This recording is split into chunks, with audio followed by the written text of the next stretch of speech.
Good afternoon, everyone. For today's lesson, we will be talking about global politics, rating, and international order. The world is composed of many nations and states, all of which have different form of government. For example, the Philippines. The Philippines is a republic with presidential form of government, wherein power is divided into three: the executive, judicial, and the legislative. But na mga tao nga interesado sa individual states, and those scholar studies internal politics of a country. For example, ang Pilipinas, nag-study ka og politics sa Pilipinas, you may examine the history of our bureaucracy, our government systems, the history of our organizations. These scholars are studying in what we call as international relation. Pero unsa jud ning international relation? Ingmana ganita nga international relation, nag-focus ni siya sa political, military, and diplomatic engagement between two or more countries. So di ay pa, ang international relation is a study of relations between states, and this allows states to cooperate with one another and share informations in a way to face global issues. Moreover, when these scholars explore the deepening of interactions between states, they refer to the phenomenon of internationalization. Pero unsam day kalayan ani internationalization sa globalization? Diba ang globalization is connecting the economies of the world. Globalization talks with nation and their economies, while internationalization is more on individuals, corporations, sa atong political, economic, and cultural cooperation with other nations. And internationalization talks about the works, the different works that brings countries closer to each other. Global system includes environmental, political, economic, and cultural systems that help make and remake the world. There are four attributes of global system. The first is there are countries or states that are independent and govern themselves. Example, the Philippines is an independent country. Second, these countries interact with each other through diplomacy. Example, the Philippines and China, we've been cooperating and sharing culture, agriculture, and tourism, which benefits both of our countries. Third, international organizations facilitate these interactions, just like the UN, for example. Fourth, international organizations also take on lives of their own by creating a new entity state to address some common problem. Bariya sa UN, for example, nasa WHO or the World Health Organization to promote health. Nasa sila ILO to promote justice and labor rights. But what are the origins of this system? A good start is by understanding what it means, a country, and what scholars means when they say nation state. The nation state is composed of two non-interchangeable terms. Not all states are nations, and not all nations are state. Bariya sa Scotland, for example, they have their own flag, they have their own culture, but still they belong to United Kingdom. Parehasad sa Bangsamoro Autonomous Region, they are considered a separate nation that exists in the Philippines. They have a high level of self-rule. Bisan og nag-exist sila within the Philippines, they have their own structure of government. Meanwhile, kung naay states with multiple nations, napoy nations with multiple states. So, example, ang Korea, diba? Korea is divided into two, the North and the South. So, Korea is a nation with two sovereign states, whereas the Chinese nation may refer to both the People's Republic of China, which is the mainland, and Taiwan. So, usa ka state with multiple nations. But what then is the difference between nation and state? State refers to a country and its government. For example, the government of the Philippines. State is characterized by four attributes. First, it exercises authority over a specific population called the citizens. Example, the Filipino citizens. It exercises authority over the Filipino citizens. Second, it governs a specific territory. Third, a state has a structure of government that grabs various rules that people follow. Fourth, it has external and internal authority over his territory. Internally, meaning tanang nga individual, groups, organizations, corporations, they have to follow the law of the state where they built their headquarters and their offices. Whereas externally, it refers to the ability of the state to act independently against external forces. Panalitan ang Pilipinas o ang China dili maka-implement og law diri sa tuwa o kita sa dili sa da maka-implement og law dito sa ila because of the external authority of our state. On the other hand, according to Benedict Anderson, a political scientist and a historian who is best known to his contribution to political science and to his book Imagined Community that explored the origin of nationalism, them, and to him, nation is imagined community. Anasa siya nga ang nation is limited tungod kay naa siya yung mga boundaries, tungod kay some citizens have privileges in their rights and responsibilities. For example, bisan og kinsa kuno mahimong Katoliko kung buot lang niya. In fact, Catholics call it the call to discipleship. However, dili ka makakuha og citizenship sa lain nga nasod dali-dali. Kung usa ka Japanese nga moadto ka sa Philippine Embassy, dili ka kadayon-dayon og pa-convert into Filipino citizen. Nations often limit themselves to people who gain a certain culture, speak a common language, and live in a specific territory. Calling it imagined doesn't mean that it is made up. Rather, nation allows one to feel a connection with a community or people bisan og dili na niya tanan nga makaila. For example, ni cheer kaning Heidelin Diaz sa Olympics, pero dili na siya tungod kay you know her personally, kundi because you imagine a connection between the two of you as both Filipinos. Pananglitan og naay mo apil nga Filipino sa mga international talent shows unya mag-trending dayon diri sa Pilipinas. We support them not because ato silang silingan or imong ig-agaw or imong igsuon. We are supporting them because they are Filipinos. They are representing the Filipino community internationally. Moreover, if there are communities that are not state, they often seek autonomy within their mother state. Muna siya inaitabo sa Quebec. Even though nabilong siya sa Canada, they have different rule in their language. Muna silang nag-require sila og French language sa ilang mga citizens. Musa na siya nahitabo sa Scotland. Bisan og appeal siya sa United Kingdom, Scotland has a strong independence movement led by the Scottish Nationalist Party. So, to put it this way, the difference between state and nation is that state is a territory with its own institution and population, while nations, a large group of people who inhabit a specific territory, are connected by history, culture, or other commonality. Nations and states are closely related because it is nationalism that facilitates state formation. It has been the nationalist move that have allowed for the creation of nation states. States become independent because of nationalist sentiment that clamor for this independence. Sovereignty is thus one of the fundamental principles of modern era. Understanding how this became the case entails going back as far as 400 years ago. The interstate system.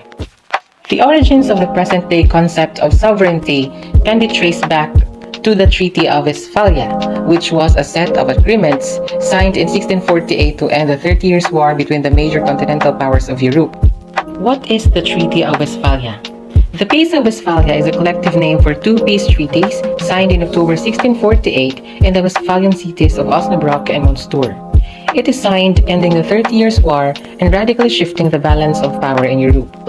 As a result of the Treaty of Westphalia, the Netherlands gained independence from Spain, Sweden gained control of the Baltic, and France was acknowledged as the preeminent Western power.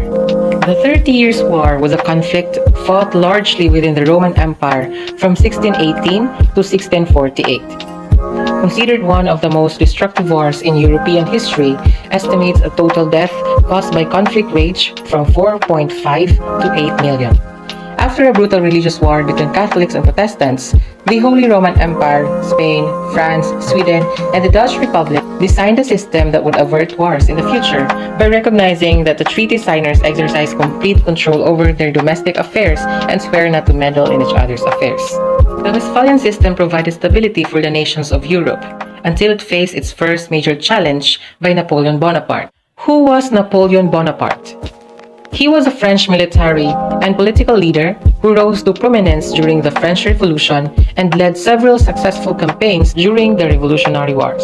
He was the first emperor of France. Bonaparte believed in spreading the principles of the French Revolution, liberty, equality, and fraternity, to the rest of Europe, and thus challenged the power of kings, nobility, and religion in Europe. The Napoleonic Wars lasted from 1803 to 1815 with Napoleon and his armies marching all over much of Europe. Napoleonic Code that forbade birth privileges, encouraged freedom or religion, and promoted meritocracy in government service. Napoleonic Code was also called the French Civil Code of 1804, defined the concept of equality before the law and also secured the right to property. This code was generated to simplify all the laws and systematize into a single document. Meritocracy. It is a government or the holding of power by people selected on the basis of their ability.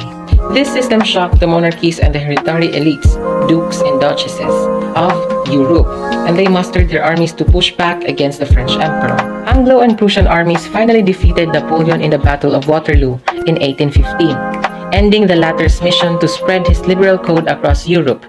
The Anglo-Prussian Alliance.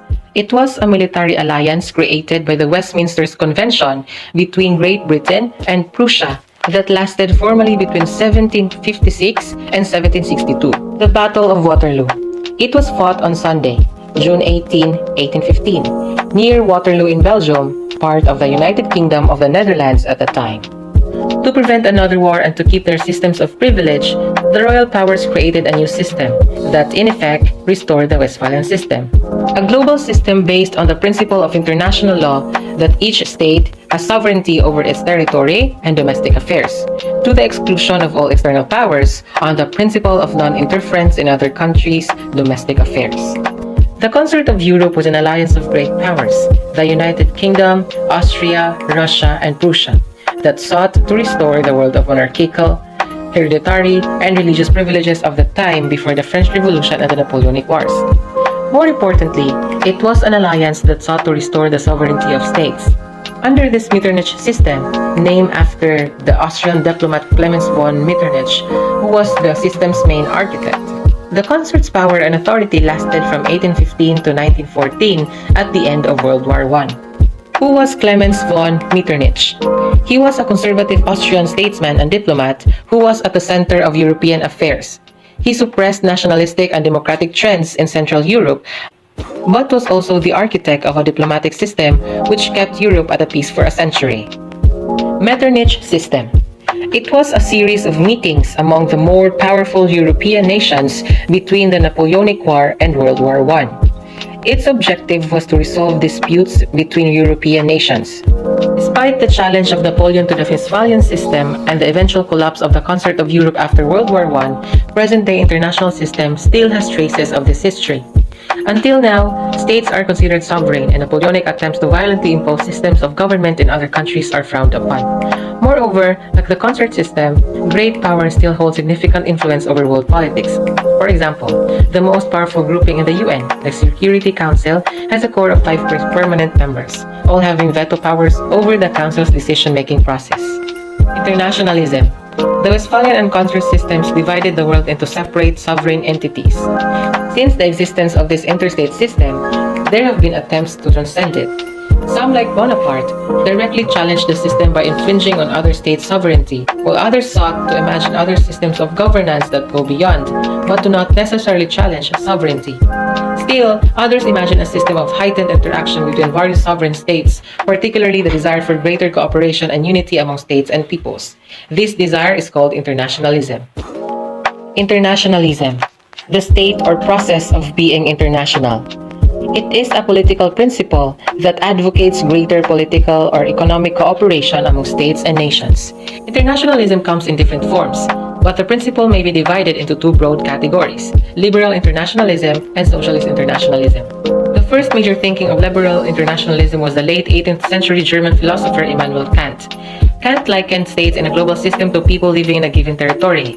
If people living together require a government to prevent lawlessness, shouldn't that same principle be applied to states? Without a form of world government, he argued, the international system would be chaotic. Therefore, states, like citizens of countries, must give up some freedoms and establish a continuously growing state consisting of various nations, which will ultimately include the nations of the world. In short, Kant imagined a form of global government. Who was Immanuel Kant? He was a German philosopher and one of the Central Enlightenment thinkers. Kant's comprehensive and systematic works in epistemology, metaphysics, ethics, and aesthetics have made him one of the most influential figures in modern Western philosophy. Writing in the late 18th century as well, British philosopher Jeremy Bentham, who coined the word international in 1780, advocated the creation of international law that would govern the interstate relations. Bentham believed that objective global legislators should aim to propose legislation that would create the greatest happiness of all nations taken together. Who was Jeremy Bentham? He was an English philosopher, jurist, and social reformer regarded as the founder of modern utilitarianism. Defined as the fundamental axiom of his philosophy, the principle that It is the greatest happiness of the greatest number. That is the measure of right and wrong. Many, these proposals for global government and international law seemed to represent challenges to states. Would not a world government in effect become supreme? And would not its laws overwhelm the sovereignty of individual states? The first thinker to reconcile nationalism with a liberal internationalism was the 19th century Italian patriot Giuseppe Mazzini. Who was Giuseppe Mazzini? He was an Italian politician, journalist, and activist for the unification of Italy and spearhead of the Italian revolutionary movement. He became a member of various secret societies, such as Young Italy or Young Europe. He attempted revolution in Liguria. He wanted unification with wider alliance of nations. Mazzini was both an advocate of the unification of the various Italian-speaking mini-states and a major critic of the Metternich system. He believed in a republican government without kings, queens, and hereditary succession, and proposed a system of free nations that cooperated with each other to create an international system. For Mazzini, free, independent states would be the basis of an equally free, cooperative international system. He argued that if the various Italian mini-states could unify, one could scale up the system to create, for example, a United States of Europe. Mazzini was a nationalist internationalist. He believes that free, unified nation-states should be the basis of global cooperation. Mazzini influenced the thinking of United States President Woodrow Wilson, who became one of the 20th century's most prominent internationalists. Like Mazzini, Wilson saw nationalism as a prerequisite for internationalism. Because of his faith in nationalism, he forwarded the principle of self-determination, the belief that the world's nations had a right to a free and sovereign government. He hoped that these free nations would become democracies, because only by being such would they be able to build a free system of international relations based on international law and cooperation. Wilson, in short, became the most notable advocate for the creation of the League of Nations. At the end of World War I in 1918, he pushed to transform the League into a venue for conciliation and arbitration to prevent another war. For his efforts, Wilson was awarded the Nobel Peace Prize in 1919. What was World War I? It was a global war originating in Europe that lasted from July 28, 1914 to November 11, 1918. It started due to the assassination of Austrian Archduke Franz Ferdinand on June 28, 1914. The assassination was traced to a Serbian extremist group that wanted to increase Serbian power in the Balkans by breaking up Austro-Hungarian Empire. To move on, liberal internationalism. What is the League of Nations? It is an organization for international cooperation that was established on January 10, 1920. To further understand what is the League of Nations, I will play a video that will explain more about it.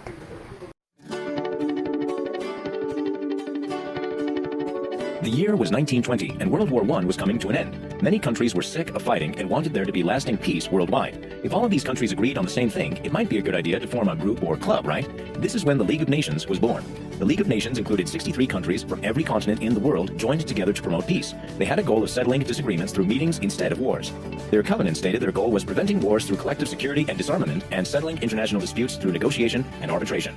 The League of Nations also had a goal of improving civil rights around the world, like labor conditions, human trafficking, treatment of native inhabitants, prisoners of war, and global health. The League was a way of checking up on one another and making sure people around the world had a better quality of life. The League of Nations would also mediate talks about territorial disputes. Often countries couldn't agree on where their borders were and what areas of land they owned, especially islands. The League of Nations worked to settle these disputes peacefully. The League of Nations lasted until 1946. At this point, it disbanded, and the United Nations was formed, which still exists today. The League of Nations was the first worldwide intergovernmental organization whose main mission was to maintain peace. They have a goal in settling agreements through meetings instead of wars. Unfortunately, the League was unable to stop another war from breaking out. There was no way to prevent the arrival and intensification of the Second World War. It was in the middle of this war, the Allied power and the Axis power, that internationalism would be eclipsed or would be declined or fall.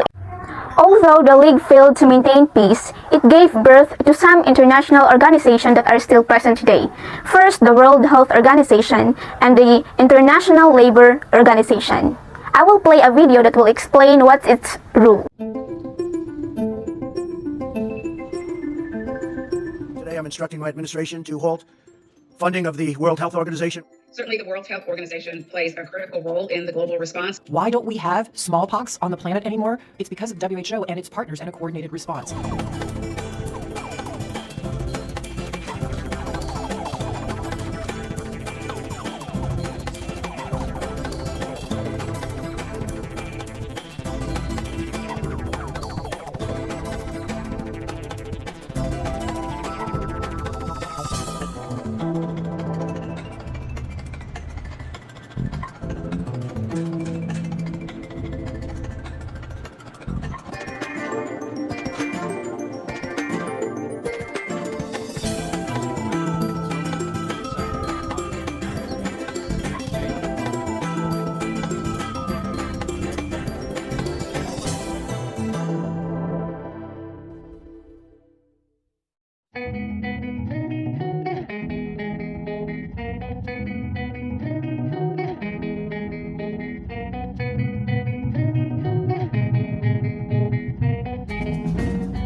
The WHO was concerned about the health of the people around the world, and the ILO was concerned about the development and promotion and how to improve the working condition and living standard. These two organizations are the blueprint of the future to form international organizations, and this or the League of Nations principles survived the Second World War. The League was the illustration or concretization of the liberal internationalism.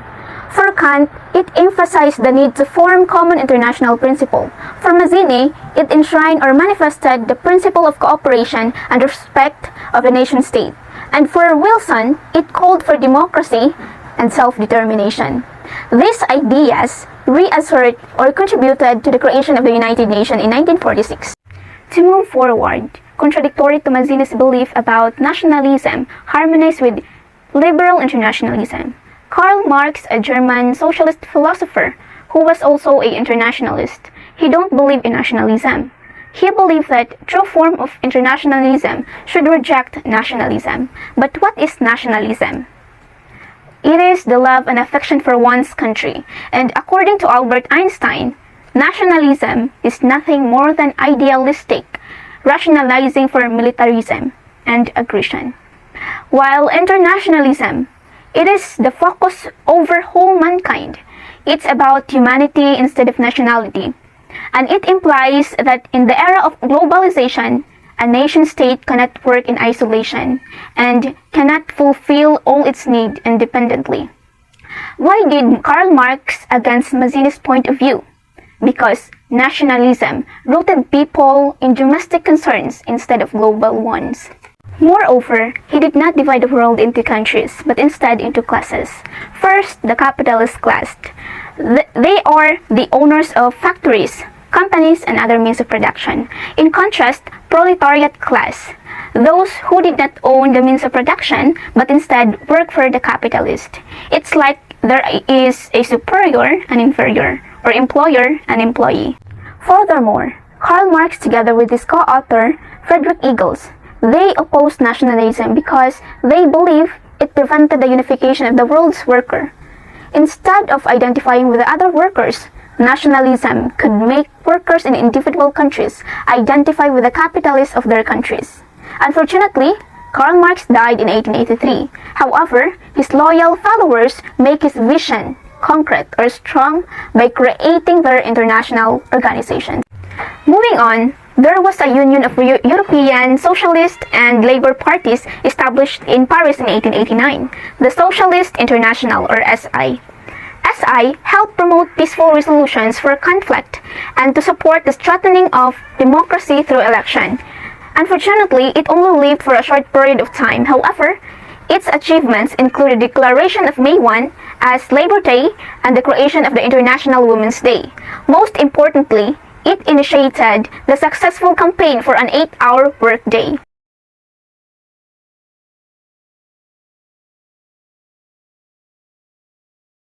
SI collapsed during the World War I, and many of SI parties ended up fighting each other.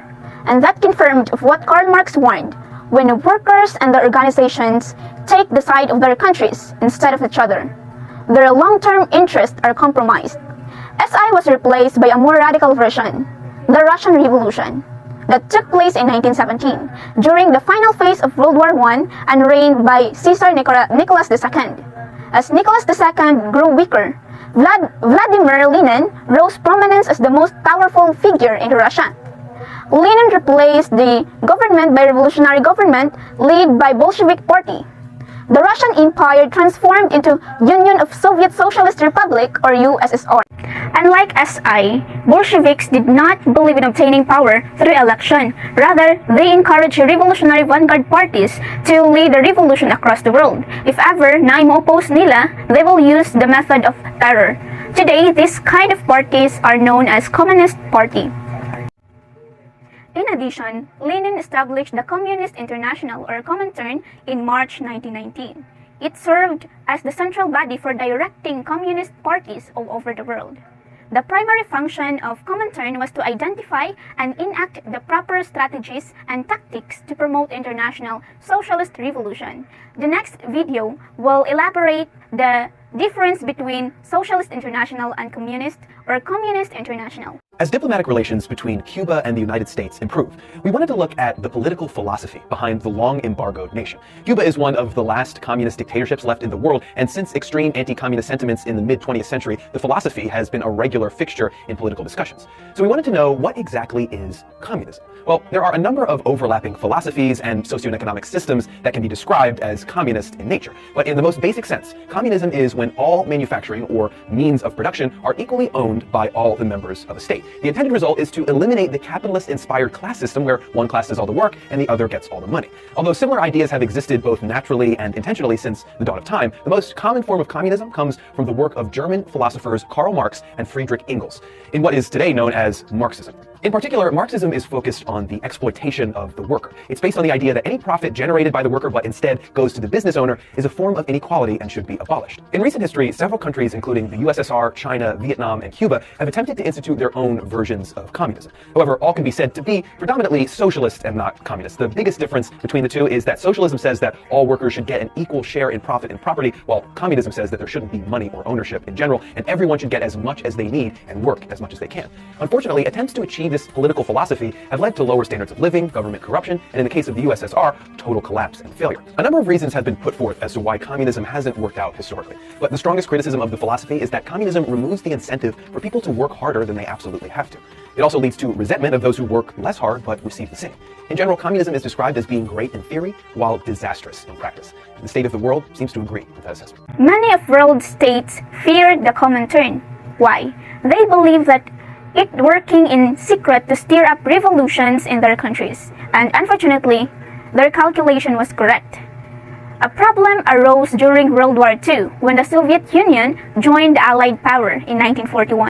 The United States and United Kingdom have no longer trust the Soviet Union. To make up with these allies, Joseph Stalin, the successor of Lenin, break down the Comintern in 1943. But later on, after the war, Stalin re-established the Comintern as the Communist Information Bureau or Comintform. The United States, Soviet Union, Great Britain divided the war-torn Europe into their respective spheres of influence. Like Comintern, the Comintform helped direct various communist parties that taken power in Eastern Europe. In 1951, Soviet Union eventually collapsed and Communist Internationalism also practically disappeared. The Socialist International managed to restore itself in 1951, but its influence remained limited to Europe and never been considered a major participant in international relations today. For the post-war period, liberal internationalism would once again ascendant over rise. And the proof is the rise of United Nations as the center of global governance.